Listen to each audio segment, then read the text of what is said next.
Okay, people, so I don't know if it's just me, but it honestly feels like not only is Deku a pro hero already, but it also feels like he's damn near the #1 hero after the last few chapters of My Hero Academia. To a certain degree, obviously, he's still learning lessons as he's going along, and he still has the aid of a lot of pro heroes around him, but damn, the way he handled Lady Nagant, the battle against Lady Nagant from chapters 314 to 316, we're going to be talking today because we got a lot to say. It's been a little bit since we've talked about My Hero and all the insanity that's been going down because especially as of the latest chapter 316, it's been explosive. A little too much there, huh? Explosive, get it? You know, explosions. Yeah, I know.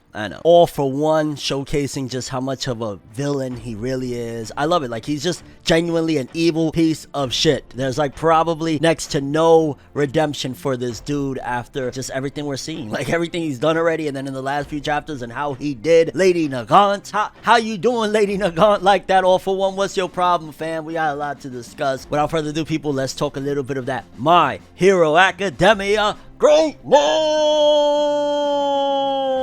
No matter how you move, get it done. No matter how you move, get it done. No matter how you move, get it done. No matter how you move, get it done. Okay, people, so from where we last left off with chapter 313, moving into 314, basically Deku was hiding in the smoke screen. Things have just been really intense with this battle, and I'm glad Horikoshi really built up Nagant because, to be honest with you, with everything that Deku was utilizing and how much experience he's had and things like that, it would have been BS if Lady Nagant came out of nowhere and was an absolute nobody, just a run-of-the-mill assassin that was found off the street that All for One hired, because then it would have been like, yo, all of this training. So Horikoshi absolutely needed to build this woman up into the threat that she was in this battle against Deku. And it also just demonstrated again all of the growth that Deku has had, from him hiding in the smoke screen to him deducing that the best way to take out a sniper is to be up close, him even using the Fajin technique, which again just was another showcasing of, despite Deku having all those quirks, it's still not like he's OP. Yeah, don't get me wrong, having all those quirks, insane, and if he was to master them tomorrow, definitely he'd be OP. But as it stands right now, they're just again a bunch of kind of really cool quirks, but nothing spectacular in unison.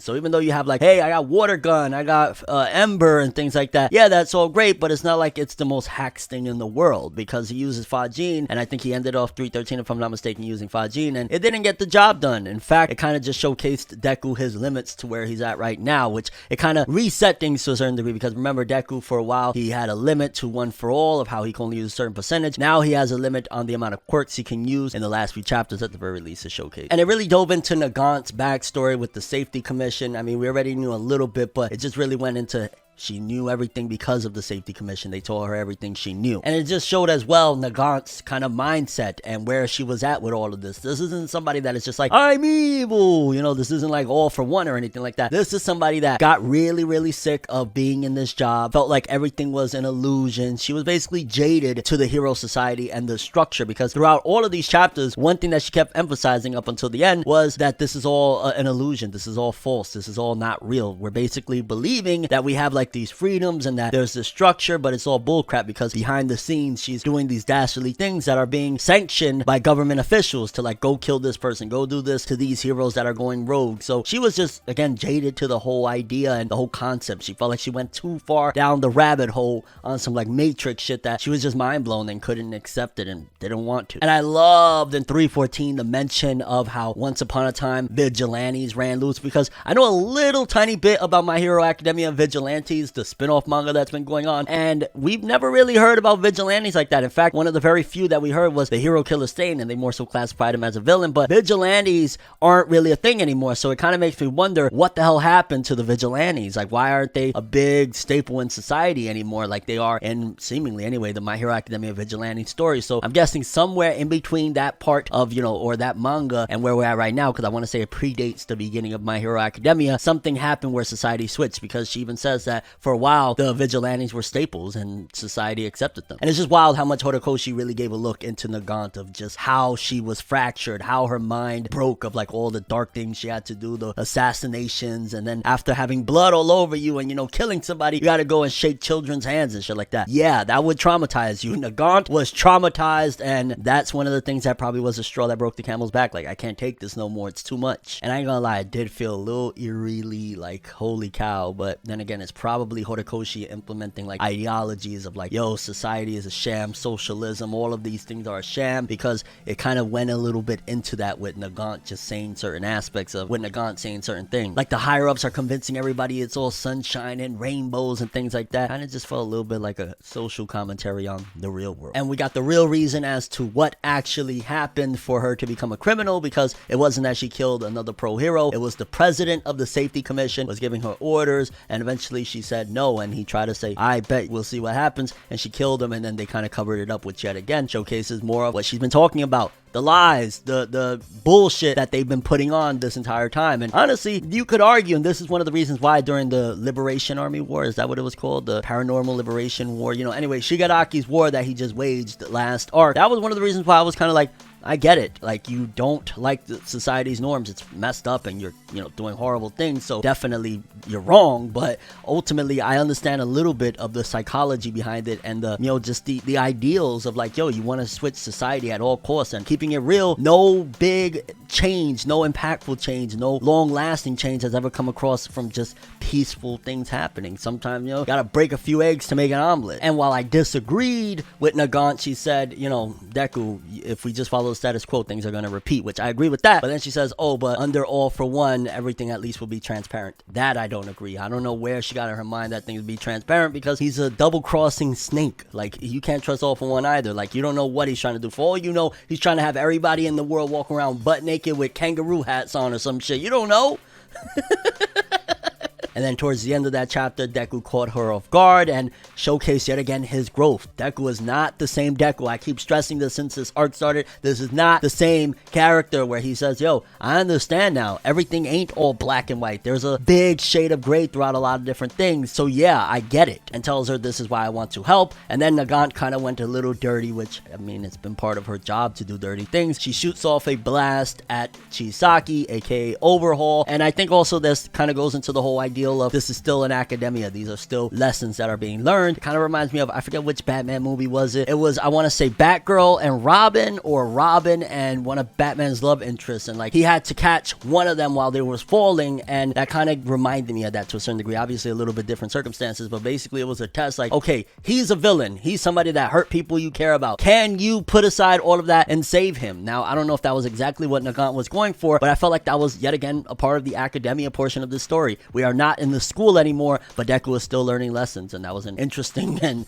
also explosive way to end 314. And then going into 315, we got into the flashback of how the deal was set up between Nagant and Overhaul to begin with, of basically, you know, Overhaul desperately wanting to see the boss, because I ain't gonna lie, I still gotta say it, Shigaraki absolutely destroyed and bodied Overhaul. Between the two of them, when they had their issues, yeah, Chisaki lost, because my god, he's a shell of his former self, and all he keeps on repeating is the boss.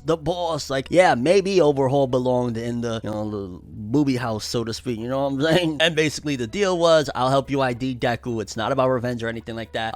I want to go see my boss. So that was initially a part of the agreement, which was interesting that they showcased that, because then 316 it kind of comes back around. And going back to what I was talking about earlier, because remember, it was just a shot that was going off at Chisaki and Deku had to go and save him and shit like that. Nagant is even talking about like, okay, you know, one of the things that keeps heroes up at night is the fact that when we can't save somebody, we're going to blame ourselves, basically. So she was testing Deku to a certain degree. I feel like it was almost an internal conflict for Nagant, all of this that's going down. While she's going up against Deku, she's still questioning, because she's still a good person. We see throughout it, she's still a good person. She's honestly almost going against herself while she's doing these things. She's trying to see if her convictions were correct or not. And then Deku uses Fajin in a Fox 100% combination in order to save Chisaki, which I am gonna lie, that's why I'm not a hero. I wouldn't have saved Overhaul. Like, nah, fam, you were too much of a monster. I mean, granted, you're kind of helpless now, but yeah, Deku's a good dude. Better man than me. And I ain't gonna lie, when he dropped Chisaki off and said, we'll talk later, and he swung away, he definitely gave me Spider-Man vibes. Now I'm starting to see, like, a lot of people have been saying, no, it's more like Spider-Man. It's like, it's still a darker environment, like, you know, Gotham City type of vibes and shit like that, but he's swinging around like he's Spider-Man. But going back to another thing that I was talking about earlier is Deku realizes that he has a limit. He can only use up to 3 quirks without his body freezing. Basically, if he uses more than 3 quirks, he starts freezing up because he was using like the smoke screen, Fajin,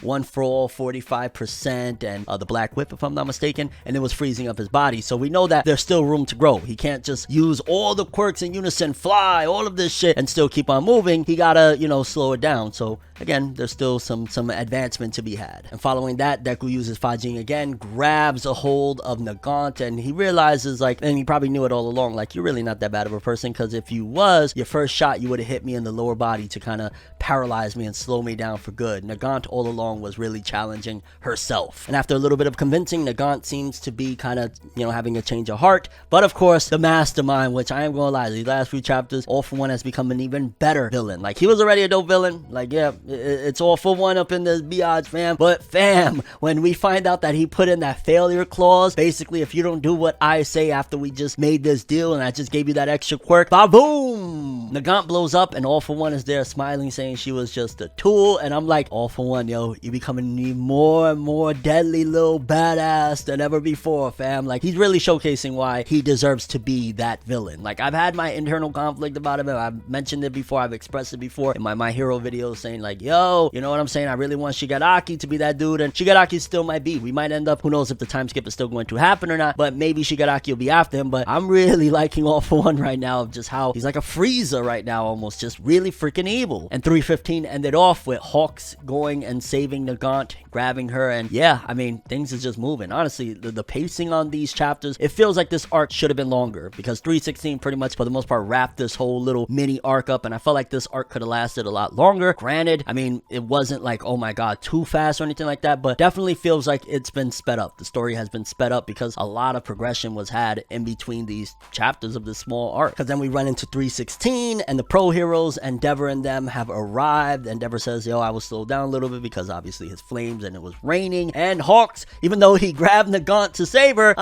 couldn't really save her because his wings, don't forget what happened earlier in, you know, the previous war and shit like that. So he kind of just grabbed her for the sake of grabbing her, or at the very least trying to heal her, which again, that just showcases what type of level of hero he is, that like, yo, I can't even save myself, but I'm gonna try and save you. But Deku, of course, on some Spider-Man shit, grabs both of them using his Black Whip, and Spider-Man in the house, fam.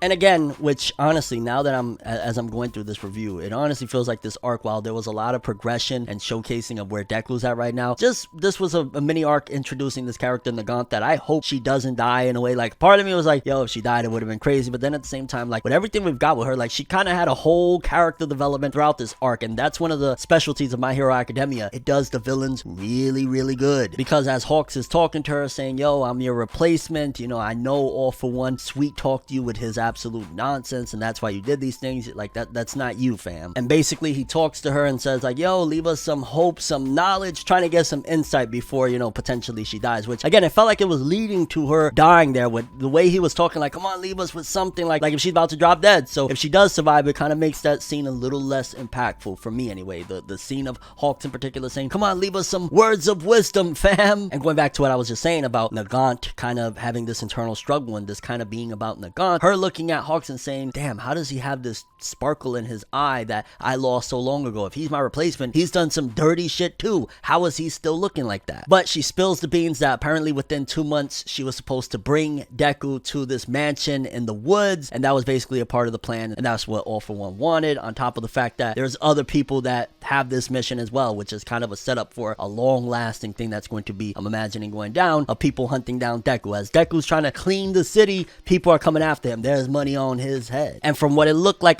there was about 6 or 7 other people in that panel. I mean, it could be more that was off screen, but it looked like there was about 6 or 7. There was like a speech bubble that was covering one part that there could have been 1 or 2 people, so maybe even up to 8 at most, but definitely somewhere between 6 and 8 people or more were hired for this mission. And Nagant finally has the courage to ask him, you know, out loud, Hawk, hey, how do you still have that look in your eye, like with everything that you've done? And he basically says it's because I wasn't alone, which that whole arc that we had of us, you know, seeing how he felt about having that Endeavor doll, and how Endeavor was like a beacon of hope, and also him being pretty optimistic, which the optimistic thing is like, okay, I guess. I mean, if you think about it, hear me out with this one. It almost showcases that at the very least for Hawks, Endeavor was a more important and better hero than All Might.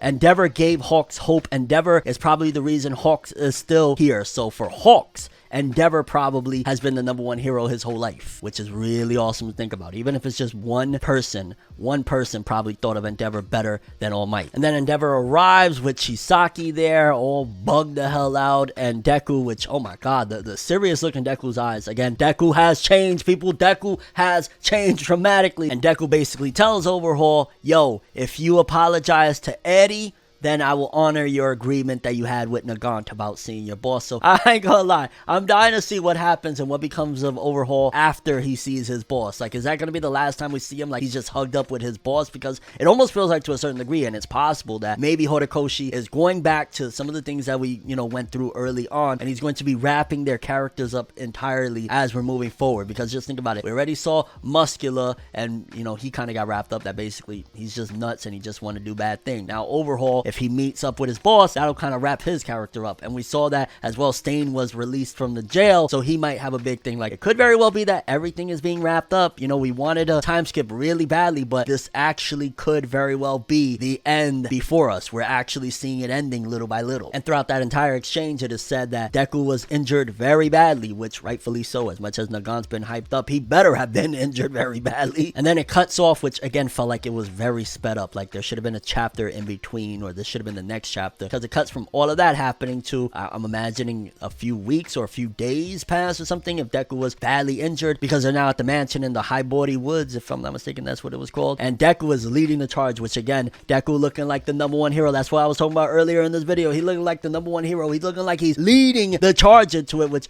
again, he's, what I'm saying, he's supposed to be a UA student. Granted, he left UA or whatever, but he's supposed to be a student in training, and he's leading the charge into the mansion. But of course, all for one, this guy, he's just a hologram in there. He's like, yo, you have fun with your Q&A, fam? How that bitch Nagant feeling right now, dog? Like, yo, that bitch a little toasty, ain't she?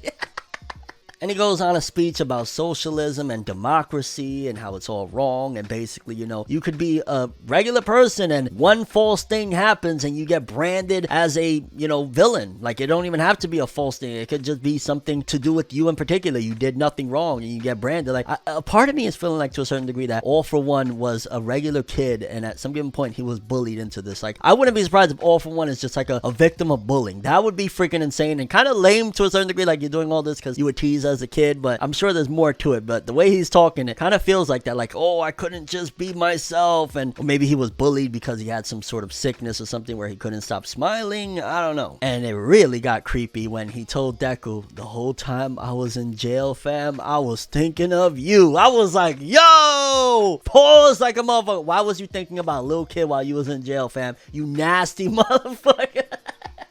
Oh no! He's like, yo, I already moved on from that worthless or useless oaf All Might. It's your turn. And that was a big, I don't know if anybody caught it, a big callback to when All Might pointed at Deku and said, it's your turn. That's what he was referring to when he did that, but in an evil, menacing way. And that right there added more to why I'm really rocking with All For One now. That was an incredibly evil and messed up thing to use his, instructor, his sensei, the person that he damn near worshiped, and take something beautiful that he had given him, that you're next, and using it to say, you're next, fam, I'm coming for you. And an explosion goes off in the mansion. It looks like the mansion exploded, which means that this was all a trap to begin with. And the chapter ends off, and yo, My Hero Academia has been explosive. My Hero Academia has been insane. Last few chapters, All For One has went up in my ranks. Deku has advanced, still needs a ways to go to kind of master all the quirks, and I think there's one quirk left that he hasn't really utilized. But I'm very curious what you guys think about this. How did you feel about this mini arc against Nagant? How did you feel about Nagant's character? You think she's dead? What do you think about All For One? What do you think is he trying to do? And your overall thoughts and expectations for the future of the manga with 317 and beyond. Like, since this arc started, different vibes, different feel. It almost feels like, to a certain degree, we're looking at a different type of story than we initially started off with, this lighthearted festivals. Like, it's not lighthearted anymore. But that's all I have for this one. Thanks for watching. I hope you enjoyed. If you liked anything I had to say or enjoyed the video, drop me a like. I'd greatly appreciate it. And if you want more from me, make sure to subscribe. Follow me on Twitter, Instagram. Hit that bell to get all notifications. And if you want to follow any of my social media, links are in the description below. I'm ForneverWorld, and as always, people, have an awesome day. And remember the golden rule: anime and manga for life, boy. Have an awesome day. Peace and And yo, it's gotten very, very real, fam. Like, I don't even know where the story's going next at this point, but all for one, he's dangerous, fam. He's dangerous as a motherfucker. Have an awesome one.